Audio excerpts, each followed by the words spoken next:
শিরিক করিও না। কেন? শিরিক হলো সব থেকে বড় গুনাহ। এবার বলবেন কত বড় গুনাহ জি মৌলানা শিরিকটা? কত বড় গুনাহ? পাহাড় থেকে কি বড় গুনাহ? জি। আসমান থেকে কি বড় গুনাহ? জি। জমিন থেকে কি বড় গুনাহ? জি। চাঁদ গাছ থেকে কি বড় গুনাহ? জি।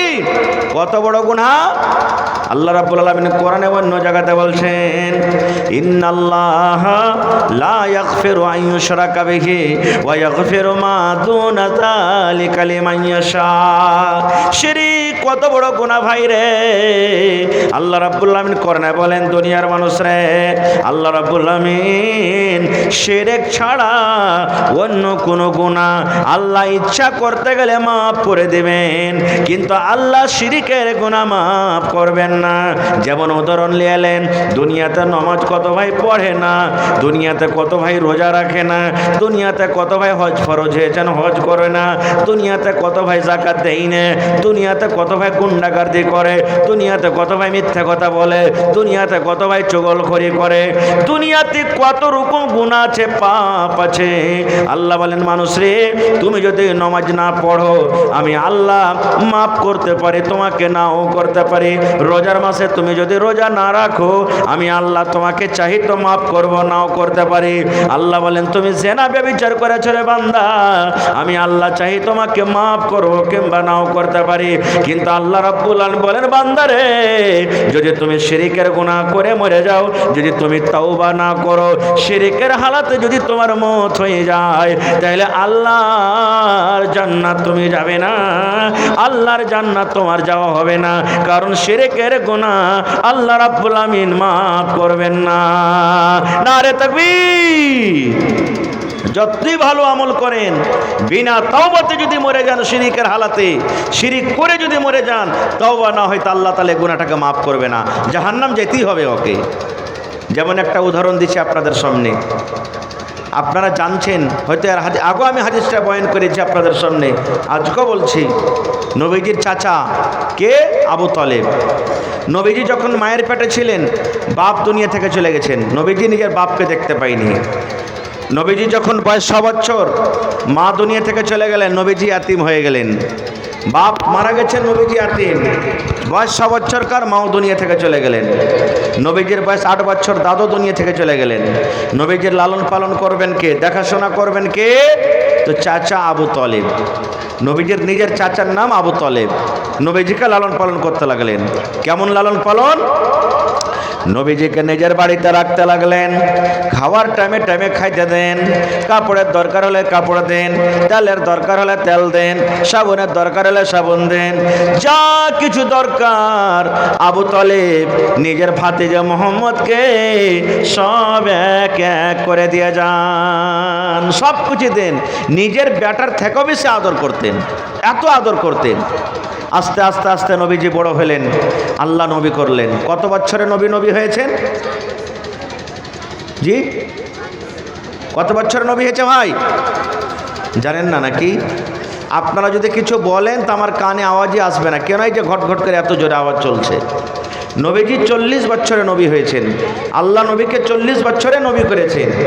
এবারে নবীজি নবী হলেন, লোকেরাকে দিনের দিকে ডাকলেন। মক্কার লোকেরা নবীর পরে দুশ্মন, খাফা হয়ে গেলেন, এত দুশ্মন নবীকে এবং নবীর বংশকে বাইকাট করে দিলেন। 3 বছরকার জন্য বাইকাট। কেমন বাইকাট? মোহাম্মদ ছেলেটা নিজের ধর্মকে যদি না ছাড়ে, নিজের বাপদাদার ধর্মকে যদি গালি দেওয়া বন্ধ না করে, উল্টা পাল্টা কথা বলা যদি বন্ধ না করে, তাহলে মোহাম্মদের সাথে কথা বলা হবে না, তার চাচা আবু তালেবের সাথে কথা বলা হবে না। যত লোক মোহাম্মদের সাথ দেবে তাদের সাথে কোনো লেনদেন হবে না, বেটা বেটের বিয়ে শাদী হবে না, কিনা বেচা হবে না, ওদেরকে কোনো মাল দেওয়া হবে না, ওদের কাছ থেকে কোনো মাল নেওয়া হবে না, ওদেরকে বেটি দেওয়া হবে না, ওদের কাছ থেকে কোনো বেটা বেটে নেওয়া হবে না। এই করে মুসলমান বাইকাট করে দিলেন। ওরে আল্লাহ, বাইকাট করে দিলেন। নবীজি বলেন, যতদিন খানা থাকলো, খানা খেলেন, কতদিন বাইকাট হয়ে থাকবে? আপনি বলেন, আপনার বাড়িতে মা আছে, বাপ আছে, 5টা 10টা ভাই আছে। এবার গ্রামের লোক যদি আপনাকে বাইকাট করে দেয়, আব্দুল্লাহর বাড়িতে বাইকাট হয়ে যায়, কোনো গ্রামের মানুষ তার বাড়িতে সালাম কালাম করবে না, কোনো মানুষ তার বাড়িতে যাবে না রে, বাইকাট হয়ে থাকবে। বলেন মুসলমান, আপনি গ্রামটাতে কেমন করে বাস করবেন, কেমন করে চলাফেরা করবেন। গ্রামের মোড়ল আপনার জন্য উল্টা, গ্রামের সর্দার আপনার জন্য উল্টা, গ্রামের মুখিয়া আপনার জন্য উল্টা, গ্রামের গোটা মানুষ আপনার জন্য উল্টা। এই মতো নবীজিকে বাইকাট করে দিলেন। দানা পানি খাজুর যা ছিল সব শেষ হয়ে গেল। এবার বাচ্চারা কিন্তু ক্ষুধার জ্বালাতে, ভোকের জ্বালাতে কাঁদতে লাগলেন। কি খাবেন, কি খাবেন, কি খাবেন? ওরে সুবহানাল্লাহ, গাছের পাতা, গাছের ছাল চাবিয়ে চাবিয়ে চাবিয়ে খাইয়ে দিন কাটালছেন। অনেক কষ্ট, আমি ওদিকে যাব না। 3 বছর পর ওদের যেটা ওয়াদা মুআহদা ছিল আল্লাহ রাব্বুল আলামিনের আদেশে এটা নিস্তেনাবুদ হয়ে গেল, শেষ হয়ে গেল। 3 বছর এত কষ্ট করেছেন নবীজির জন্য কে? ওর চাচা আবু তালেব। এখনো কিন্তু আবু তালেব মুসলমান হয়নি, বুড়িয়ে গেছেন, বয়স হয়ে গেছেন, দুনিয়া ছেড়ে চলে যাবেন কবে। আবু তালেব বয়স হয়ে গেছেন, বুড়িয়ে গেছেন, দুনিয়া থেকে কখন বিদায় হয়ে যাবে কোনো বলার নেই। এবারে চাচার কাছে কে নবীজি গেলেন, আবু তালেবের কাছে গেলেন, পাঞ্জরে বসলেন। দেখছেন তো মক্কার বড় বড় নেতা সর্দার আবু জাহাল, আবু লাহাব, এই মতো কিছু লোক ওর চাচার পাঞ্জরে বসে আছে। যেমন এলাকাতে কোনো মানুষ যদি মরে তো এলাকার মানুষ দেখতে যায় না, চল রে আব্দুর রহমানটা বিছানায় পড়ে আছে, কখন দুনিয়া থেকে চলে যাবে, চল মাপ সাফলি আসি, সালাম কালাম করে আসি, চল রে সালেহাটা দুনিয়া থেকে চলে যাবে, চল তাকে দেখে আসি, দোয়া দিয়ে আসবো, এরকমভাবে দেখতে যায়। তা আবু তালেব বিছানায় পড়ে আছে, হয়তো দুনিয়া থেকে কবে চলে যাবে। মক্কার বড় বড় নেতারা দেখতে এসেছে, চল আবু তালেবকে দেখে আসি। নবীজি চাচার কাছে গেলেন, দেখছে মক্কার বড় বড় লোক চাচার কাছে বসে আছে। চাচার পাঞ্জরে বসলেন, বসার পর কি বলছেন জানেন? চাচা গো, শেষ টাইমে আপনি পৌঁছে গেছেন গো চাচা, আপনার সময় শেষ হয়ে গেছে। কখন দুনিয়া থেকে আপনি চলে যাবেন, আল্লাহর কখন আদেশ হয়ে যাবে। চাচা গো, আমার জন্য আপনি কত কষ্ট করেছেন চাচা। আমার আব্বা জান দুনিয়াতে নাই, আব্বার মুখ আমি দেখতে পাইনি, জীবনে কোনোদিন আব্বাকে আব্বা বলে ডাকতে পারেনি। আব্বার মতন আপনি লালন পালন করলেন, আব্বার মহব্বত, দয়া, ভালোবাসা আপনি আমাকে দিলেন। মা দুনিয়াতে দেখেছি, কিন্তু মায়ের মহব্বত, মায়ের মায়া পাইনি। মা আমার 6 বছর বয়সে দুনিয়া থেকে চলে গেছেন। চাচা গো, মায়ের মতন মহব্বত করেছেন আপনি, আব্বার মতন মহব্বত করেছেন। চাচা গো, আমার জন্য আপনি কত জীবনে কষ্ট করেছেন, মক্কার লোকেরা কত আপনাকে গালি দিয়েছে, আমার জন্য কত আপনি ঝগড়া লড়াই করেছেন। চাচা গো, শেষ বেলাতে আপনাকে আমি বলি, আপনি যে আমার জন্য এত কষ্ট করেছেন, আল্লাহ রাব্বুল আলামিনের বিধান, আল্লাহ রাব্বুল আলামিনের আইন, যারা শিরিকের হালাতে মারা যাবে, যারা কালেমা পড়বে না, যারা মুসলমান হবে না, আল্লাহ রাব্বুল আমিন তাদের জন্য আল্লাহ জান্নাতকে হারাম করে দিয়েছেন।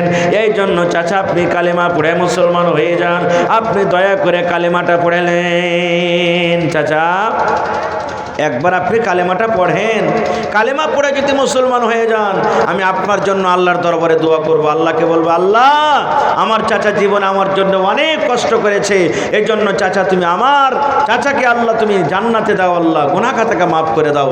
এইভাবে আমি আল্লাহর দরবারে সুপারিশ করব, হয়তো আল্লাহ আমার সুপারিশ করবে, কবুল করবে।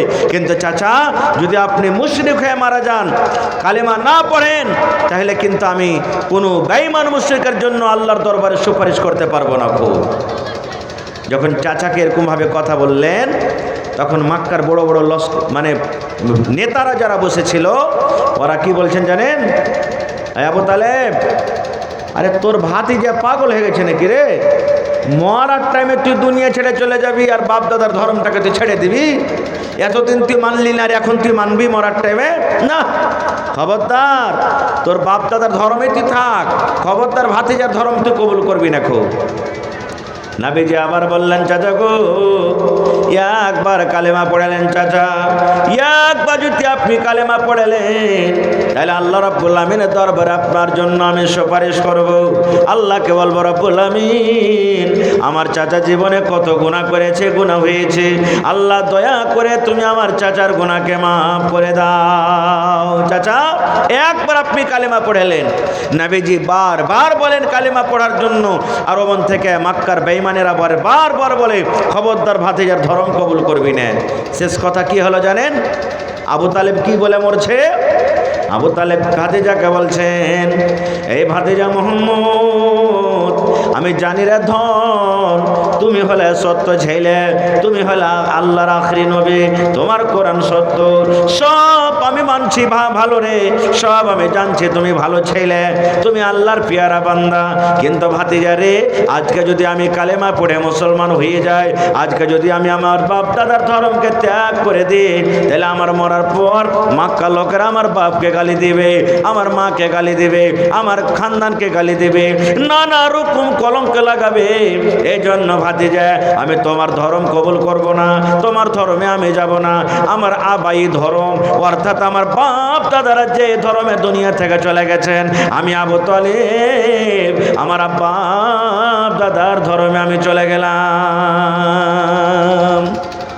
আবু তালেব ওই হালাতি মুসলমান হলেন না, মুশরিক হয়ে মারা গেলেন।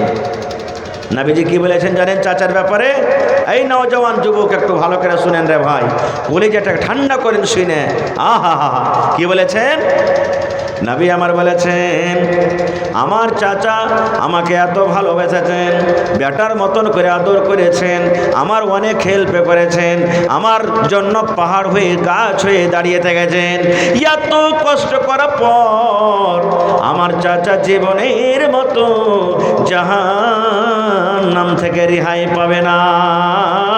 আমার চাচা সারা জীবনের মতো জাহান্নামের আগুনে জ্বলবে। দেখেন শিরিক কি জিনিস। কিন্তু হ্যাঁ, নবীজি একটা কথা বললেন, কি? আল্লাহ রাব্বুল আলামিন আমার চাচার উপর একটু দয়া করেছেন, আল্লাহ রাব্বুল আলামিন আমার চাচার উপর একটু মায়া করেছেন। কি দয়া? জাহান্নামের ভিতরে সব থেকে যেটা ছোট গুনাহ, সব থেকে যেটা জাহান্নামের ভেতরে ছোট গুনাহ, ওই গুনাহটা আল্লাহ রাব্বুল আলামিন আমার চাচাকে দিবেন। সব থেকে ছোট গুনাহটা কি? সব থেকে ছোট আযাবটা কি? জাহান্নামের ভিতরে ওর থেকে ছোট আযাব আর নাই। সব থেকে ছোট আযাব চাচাকে দাও হবে।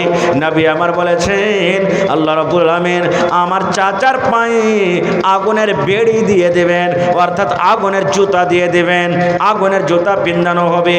আজকে আপনি চাপড়ার জুতা পিনতেন, আজকে আপনি ফেভারের জুতা পিনতেন, কেন পিনতেন? পায়ে যেন গরম লাগে, পায়ে যেন ঠান্ডা না লাগে যায়। এই মতো ভাই রে, আল্লাহ রাব্বুল আলামিন আবু তালেবের পায়ে আগুনের জুতা দিয়ে দিবেন। ওই আগুনের তাপ উঠতে উঠতে উঠতে উঠতে উঠতে উঠতে উঠতে মাথা পর্যন্ত চলে আসবে। মায়েরা খালারা যেমন বাড়িতে ভাত রান্না করে, গড় গড় গড় গড় গড় গড় করে ভাত ফোটে, পানি ফোটে, এই মতো নবী বলেছেন ওই আগুনের জুতা যেমনই পায়ে দেওয়া হবে, ওই তাপ উঠতে উঠতে উঠতে উঠতে মাথা পর্যন্ত চলে আসবে এবং মাথার মগজ গলা গড় গড় গড় গড় করে ফুটবে। নবী বলেছেন জাহান্নামের ভিতরে এটা সব থেকে ছোট আযাব, ইয়ার থেকে জাহান্নামের ভিতরে আর ছোট আযাব নাই। নারে তাকবীর। এবার আপনি বলেন, ছোট আযাব যদি এটা হয়, তাহলে বড় আযাবটা কি? বড় আযাবটা কি? এই জন্য আমাদেরকে শিরিকের গুনাহ থেকে বাঁচতে হবে ভাই। শিরিক সব থেকে বড় গুনাহ। শিরিকের গুনাহ বলতে কিছু হলো না হলো গলাতে তাবিজ দিয়ে দিলাম, গজল চালাতে গেলাম, আর আইল চপাইতে চপাইতে, বাঁশ চপাইতে চপাইতে একটু কোনো রকম রক চমকে গেল, দিলাম কালো ধাগা একবারে বাইন্ধে, এই যে শিরিক হয়ে গেল। মৌলানার কাছে চলে গেলাম, কোনো পীর মুফতির কাছে চলে গেলাম, কোরআনের আয়াত লেখা, আয়াতুল কুরসি লেখা বা অন্য অন্য জিনিস লেখা তাবিজ বানিয়ে করে গলাতে দিয়ে দিলাম। আল্লাহকে বাদ দিয়ে অন্য কোনো জিনিসের শিরিক করলাম, আল্লাহকে বাদ দিয়ে অন্য কোনো জিনিসের সামনে মাথাকে নত করলাম, চাদর চড়িয়ে দিলাম, কোনো গায়রুল্লাহর নামে খাসি কেটে দিলাম, বকরি কেটে দিলাম, নজর মেনে নিলাম। আল্লাহ যদি আমার ছেলেটা এরকম হয়, আমার ছেলেটা ওইরকম হয়, তা আমি অমুক জায়গাতে যে মানে শিরকিয়া কথা, অমুক মন্দিরে বা অমুক পীর বাবাতে যে আমি 100 টাকা 200 টাকা আমি কি করব? দান করব। এগুলো হলো কি? শিরক। এই সমস্ত গুনাহ থেকে আমাদেরকে বেঁচে থাকতে হবে। এবং সাথে সাথে আর একটা শিরিকের কথা বলে দিই, আর একটা শিরিকের কথা বলি। আমার যোগ্য যোগ্য ওলামা স্টেজে বসে আছেন, জিজ্ঞাসা করবেন, বলবেন কি জি মৌলানা কি শিরিক? আজকে কয় তারিখ হলো ভাই? আজকে কয় তারিখ? জি 23 তারিখ, মাস ডিসেম্বর, সাল কি চলছে 2025, 23 তারিখ ডিসেম্বর মাসের, আর 2025 চলছে সাল। মোটামুটি আর 7 থেকে 8 দিন বাদ চলে আসবে 1 তারিখ, হন হন হন হন করে জানুয়ারি মাসের 1 তারিখ। আর 1 তারিখে আমার এই যত নওজওয়ান ভাই আছেন এরা মাঠে চলে যাবে, আর দিয়ে তখন মুরগা ভাত জবাই করে খাবে। ভোজ ভাত খাইছে না খাই না? আহা হা, কত আমার বেটি ছেলে গেলা, ছোট ছোট বহিন গেলা, এরা গাছের তলাতে যাবে, বাঁশ তলাতে যাবে, কানটাতে যাবে, চেটে চেটে করে বাড়তে চাল তুলবে, ও একটা ডিমলে আসবে, ও একটা ডিমলে আসবে, আর তুইলে তখন ওরা এক জায়গাতে রান্না বান্না করে খাবে। কেন খাবে জানেন? কেন খায়? কোনোদিন জিজ্ঞাসা করেছেন, হারে বেটি কেন তোরা ডিম ভাত খাচ্ছিস? বাতাস চলছে জি ভাই, লাগ দেয়, ফোঁটা বইছে, আঁকা ধরে না, ইট দিয়ে কত রকম ধোঁয়া সান্দাইছে, তাও ওই গাছতলাতে আইন দেখাবে। কেন আইন দেখায়? জিজ্ঞাসা করবেন, এটা কথা বলবে।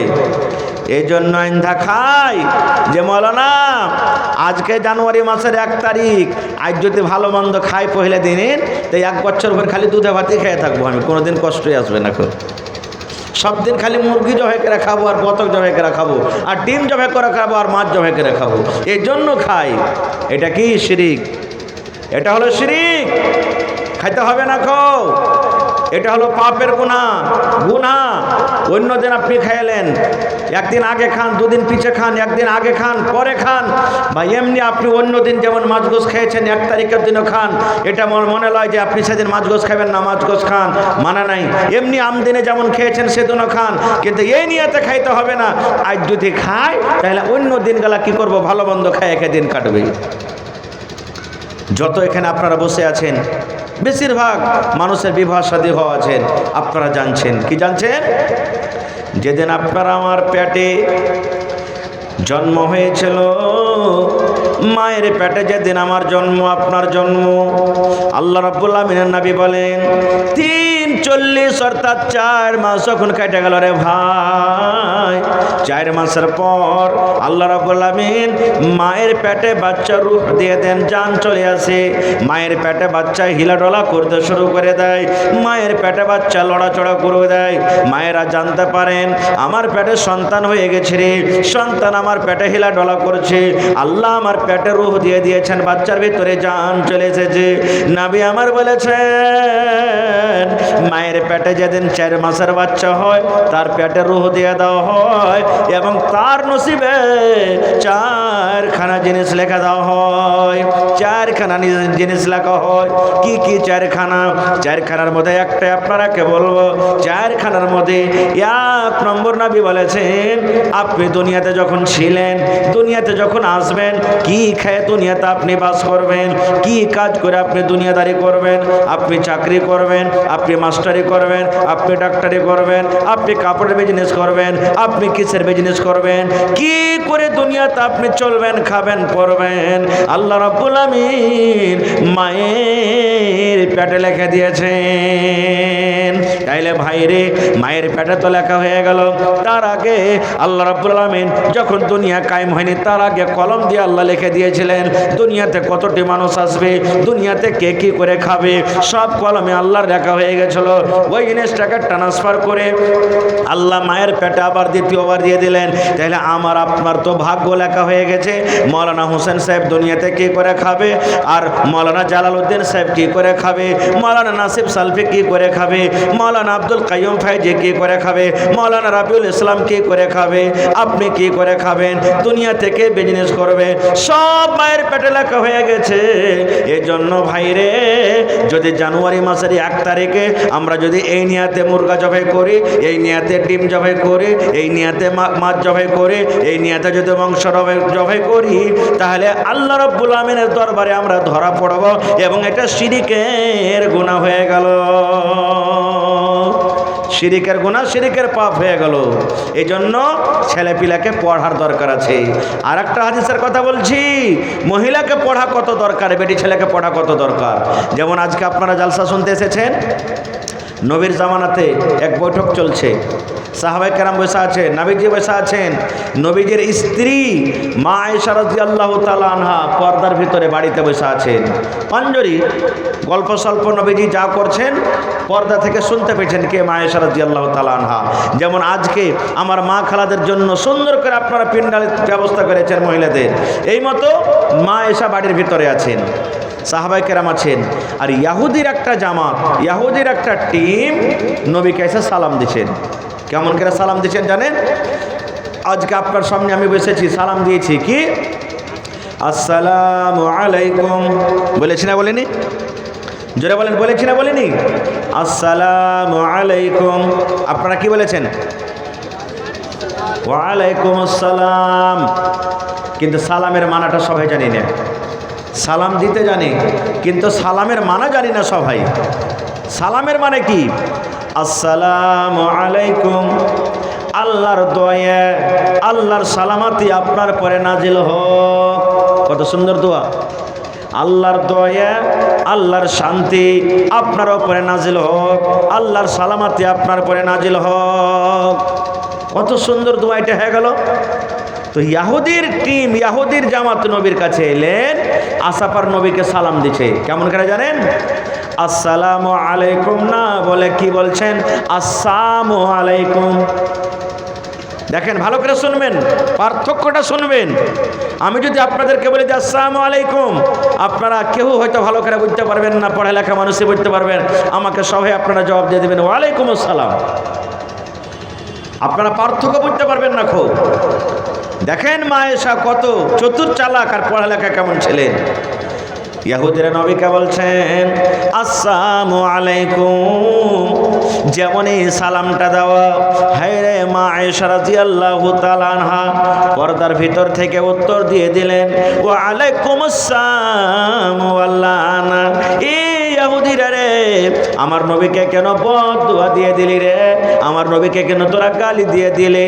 আমার নবী তো তোদেরকে কিছু বলেনি, আমার নবী তো তোদেরকে কোনো এরকম কোনো কথা বলেনি যে তোরা কষ্ট পাবে। আমার নবীকে কেন তোরা গালি দিলে? আমার নবীকে কেন তোরা বদদুয়া দিয়ে দিলে? বলবেন কেমন বদদুয়া যে মৌলানা, ও তো সালামই দিয়েছে। ইয়াহুদিরা সালাম দিয়েছে নবীকে, তো বদদুয়ার ফের কি কথা হয়ে গেল? বদদুয়া কি তাহলে শুনেলেন? এর মানে কি? ইয়াহুদিরা নবীকে এসে বলেন আসসালামু আলাইকুম, হে নবী তোমার পরে মওত আসুক, আল্লাহ যেন তোমাকে মওত দেয়, তুমি যেন মরে যাও। এই দেখেন, আসসালামু আলাইকুম মানে আল্লাহর দয়া তোমার পরে হোক, আর আসসালামু আলাইকুম মানে তোমার পরে মওত আসুক, তুমি যেন মরে যাও। পার্থক্য হলো না? হলো না? একটা দুয়া, একটা বদদুয়া। দুনিয়াতে যত মায়া লোক আছে, নিজের পুরুষকে যদি সাইড থেকে কেউ গাইল দেয় সহ্য করতে পারবে? কেউ পারবে না সহ্য করতে। পুরুষটা ডাকাত হয়, পুরুষটা যদি বদমাশ হয়, আর যদি তার স্ত্রীর সামনে গাইল দেয় তাও সহ্য করতে পারবে না, খুব আপনাকে বদলা নিয়ে নেবে। এটা তো নবী। ইয়াহুদিরা যেমন বলেছে যে নবী তোমার পরে মওত আসুক, তুমি যেন মরে যাও। মা আয়েশা রাদিয়াল্লাহু তাআলা আনহা এবারে ওরে সুবহানাল্লাহ পর্দার আড়াল থেকে বলছেন ওয়া আলাইকুম আসসালাম ওয়া লানা। এ ইয়াহুদিরা রে, আমার নবীকে তোরা গায়েল দিলি রে, আমার নবী কেন মরবি? তোরা মরে যা, তোদের আল্লাহ রাব্বুল আলামিনের তরফ থেকে মওত আসুক এবং আল্লাহ রাব্বুল আলামিনের গজব তোদের পরে আসুক। এখানে মেলায় কথা লুকিয়ে আছে। হাদিসটা বলার উদ্দেশ্য যে আপনাকে বলি, মহিলার পড়ালেখার দরকার হলো না? হলো না? ওলামায়ে কেরাম, মুহাদ্দিসিনে কেরাম এই হাদিসটাকে সামনে রেখে বলছেন একটা বেটি ছেলেকে পড়ার দরকার, একটা বেটি ছেলেকে আপনাকে পড়াইতে হবে। মা আয়েশা যদি পড়ালেখা না হইতেন, মা আয়েশা যদি আরবি না বুঝতেন, মা আয়েশা যদি এই কথাটা না পড়ে থাকতেন যে আসসালামু আলাইকুমের মানে কি, তাহলে মা আয়েশা কোনোদিন উত্তর দিতে পারতেন না। এই জন্য মা আয়েশা পর্দা থেকে জবাব দিয়ে দিলেন। এই জন্য মহিলাকে পড়ার দরকার, মা খালাকে পড়ার দরকার, বেটি ছেলেকে পড়ার দরকার। বেটি ছেলেকে কোরআন শেখাইতে হবে, হাদিস শেখাইতে হবে, হিন্দি ইংলিশ আরবি শেখাইতে হবে, সব জ্ঞান বেটি ছেলেকে শেখাইতে হবে, ইলম দিতেই হবে। মুহাদ্দিসে কেরাম এই হাদিস থেকে এটা দলিল দিয়েছেন। আর একটু আগে চলেন, কোরআন মাজিদ একটা সূরা আছে, সূরাতুন নিসা। যারা পড়ালেখা মানুষ আপনারা জানছেন, কোরআনে একটা সূরা আছে সূরাতুন নিসা। নিসা মানে কি? আওরাত। নিসা মানে কি? মায়া লোক। নিসা মানে কি? মহিলা। এবার সূরাটার নাম কেন নিসা রাখা হলো? আপনি সূরাটার 1 নম্বর আয়াত থেকে নিয়ে শেষ পর্যন্ত আপনি পড়ে যাবেন, দেখবেন বেশিরভাগ আল্লাহ রাব্বুল আলামিন ওই সূরাটাতে মহিলা সম্পর্কে আল্লাহ কথা বলেছেন, মহিলাদের ব্যাপারে আল্লাহ কথা বলেছেন, মহিলার সম্পর্কে বেশিরভাগ কথা আছে। এবার বলেন বন্ধুরে, যদি মায়েরা খালারা পড়ালেখা না হয় বা মহিলাদের পড়ার দরকার না থাকে, তাহলে কেমন করে জানবে, কেমন করে তারা বুঝবে, কেমন করে তারা জানবে যে আমাদের ব্যাপারে আল্লাহ রাব্বুল আলামিন কোরআনে কি বলেছেন? এখনো বুঝতে পারলাম কি যে মহিলাদের পড়ার দরকার আছে। আল্লাহ তাদের নামে কোরআনে একটা নাম রেখে দিয়েছেন সূরাতুন নিসা। আর একটু আগে চলেন, আল্লাহ নবীর জামানাতে এক বাপ নিজের বেটির বিবাহ দিবে, বাপ নিজের বেটির বিবাহ দিবে, বেটি ইনকার করছে, আব্বু আমি বিয়ে করব না খো, আব্বুজি আমার দরকার নেই, আমি বিয়ে করব না খো। বাপ নবীর দরবারে চলে গেলেন, নবীকে বলছেন হুজুর আমার বেটির আমি বিবাহ দিব, আমার বেটি ইনকার করছে, রাজি হয় না, পারলে একটু বুঝান তাকে আপনি। নবীজি বললেন তোমার বেটিকে এনেছো? বলছেন না। বলছে যাও তোমার বেটিকে নিয়ে এসো। বেটিকে হাজির করতে চলে গেলেন, সামনে এবার চলে গেলেন, যাওয়ার পর নবীজি বেটিকে বলছেন হারে আল্লাহর বান্দি, তোমার আব্বাজান তোমার বিয়ে দিবে আর তুমি ইনকার করছো যে না আব্বু আমি রাজি না, আমি বিয়ে করব না, কারণটা কি রে মা? সে মহিলাকে বলছেন দেখেন, বলছেন না বেগো এর জন্য আমি ইনকার করি নবী গো, আমার বিয়ে সম্পর্কে কোনো জ্ঞান নাই, বিয়ে সম্পর্কে আমার কোনো ইলম নাই। নবীজি ধরেন আমার বিয়ে হয়ে গেল, আমি শ্বশুরের বাড়িতে চলে গেলাম, যে আমার স্বামী হবে আমার ওপরে আমার স্বামীর কতটা হক রয়েছে নবী গো, আমি স্বামীর কতটা খেদমত করব যে আমি স্বামীর হকটা আদায় করতে পারবো, স্বামীর কতটা কথা আমাকে মানতে হবে, স্বামীর আমি হকটা আদায় করতে পারবো। নবী গো একটু দয়া করে বলেন তো, আমি যার বিবি হব, আমি যার স্ত্রী হব, আমার ওপরে আমার স্বামীর হক কতটুকু রয়েছে? দেখেন নবীর কাছে জিজ্ঞাসা করলেন শেখার জন্য। এবার আপনাকে বলি, দুনিয়াতে তো নবী আসবেন না ভাই, আর দুনিয়াতে নবীর কাম শেষ হয়ে গেছে।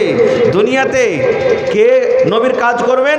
আলিম ওলামারা কাজ করবেন, আলিম ওলামারা কাজ করবেন। তা আপনার মাদ্রাসা খোলা আছে বেটিকে তালিম দেওয়ার জন্য, শিক্ষা দেওয়ার জন্য, আপনার বাড়িতে বাড়িতে কোনো আলিম ওলামা পড়াইতে যাবে না খো, বা আপনি টিউশনে রাখবেন তো অল্প স্বল্প শিখাইতে পারবেন। মাদ্রাসাতে রেখেছেন 200-250টা মেয়ে ছেলেরা পড়ালেখা করছে, এক জায়গাতে 8-10 জন শিক্ষক আছেন, শিক্ষিকা আছেন, তাদের কাছে ইলম হাসিল করছে। তাহলে আল্লাহর নবীকে মহিলারা দেখেছেন, আল্লাহর নবীকে সওয়াল করেছেন, শরীয়ত জেনেছেন, দিন জেনেছেন। এবার নবী দুনিয়াতে নাই, নবীরকে কাজকে করবেন আলিম ওলামারা করবেন। তাহলে এখানে আলিম ওলামারা পড়াইছেন, বেটি রেখে দিবেন, তাহলে তো দিন জানবে, শরীয়ত জানবে, তারা দিনের কথা জানবে, দুনিয়ার কথা জানবে। আর যদি পড়িতে না যান, মাদ্রাসা বানার যদি দরকার না, মাদ্রাসা বানার যদি না খোলেন, না চালান, তাহলে আমার আপনার বেটিরা কেমন করে দিন শিখবে? আর একটু আগে চলেন, নবীজি একটু দয়া করে বলেন তো আমার উপরে আমার স্বামীর কতটুকু হক রয়েছে? নবী আমার বললেন হ্যাঁ আল্লাহর বান্দিরে। নবীজি শুধু ওই মহিলাকে বলেননি, ফারকিয়াতে যত আমার মা, যত আমার বোন, যত আমার নানি, যত মহিলারা আছেন সমস্ত মহিলাদের জন্য হাদিস। আশেপাশের যত মহিলারা আছেন, যত মহিলারা এসেছেন, কিয়ামত পর্যন্ত যত মহিলারা আসবেন সমস্ত মহিলাদের জন্য এটা হাদিস। নবী বলেছেন মহিলা তোমার উপরে তোমার স্বামীর অতটুকু হক রয়েছে, তোমার উপরে তোমার স্বামীর অতটুকু হক রয়েছে। তোমার স্বামীর গায়ে যদি ফোঁড়া হয়, তোমার স্বামীর গায়ে যদি ঘা হয়, তোমার স্বামীর গায়ে যদি ফোঁট হয়, আর ফোঁটটা পেকে গেছে, ফোঁড়াটা পেকে গেছে, রক্ত বইছে রে, পুজ চইছে, খুন চইছে, এই মতো অবস্থাতে তোমার স্বামী যদি তোমাকে বলে হে আমার আমার বিবি রে, এ হালেমার মা, এ জায়েদার মা, এ খালেদার মা, এ সাবচার মা বিবি রে, আমার ফোঁটাটা পেকে গেছে রে বিবি, ফোঁটটা আমার পেকে গেছে, তুমি এই ফোঁককে সাফ করে দাও, এই রক্তকে সাফ করে দাও, এই পোঁচকে সাফ করে দাও। কি দিয়ে সাফ করবে বিবি রে? তুলা দিয়ে সাফ করতে হবে না, কাপড় দিয়ে সাফ করতে হবে না, পানি দিয়ে সাফ করতে হবে না। আল্লাহ রাব্বুল আমিন তোমাকে জিহ্বা দিয়েছে, এই জিহ্বা দিয়ে চেটে চেটে চেটে চেটে তুমি সাফ করে দাও। আল্লাহ যে তোমাকে জিহ্বা দিয়েছে, এই জিহ্বা দিয়ে চেটে চেটে চেটে তুমি সাফ করে দাও। নবী আমার বলেছেন, মহিলা যদি তোমার স্বামী তোমাকে এরকম কাজের আদেশ করে, জিহ্বা দিয়ে চেটে চেটে চেটে তুমি সাফ করে দাও, নবী বলেছেন, মহিলা তুমি ইনকার করতে পাবে না, ইনকার করতে পাবে না। জিহ্বা দিয়ে চেটে চেটে চেটে তোমাকে সাফ করতে হবে। যদি তুমি তোমার স্বামীর কথা শুনে তোমার স্বামীর ঘা যদি জিহ্বা দিয়ে চেটে চেটে সাফ করে দাও, তাও তোমার স্বামীর হক আদায় হবে না। তাহলে এই হাদিস থেকে আমরা কি বুঝতে পারলাম? মহিলারা যদি পড়ালেখা না হয়, মহিলারাকে যদি দ্বীনি তালিম না দেন, দ্বীনি শিক্ষা না দেন, তাহলে ওরা কেমন করে জানবে যে আমার উপরে আমার স্বামীর দায়িত্ব কি, হক কি রয়েছে, স্বামীর সাথে আমাকে কেমন ব্যবহার করতে হবে, স্বামীর সাথে আমাকে কিভাবে চলতে হবে, কেমন করে ওরা বুঝতে পারবে? এজন্য বেটি ছেলে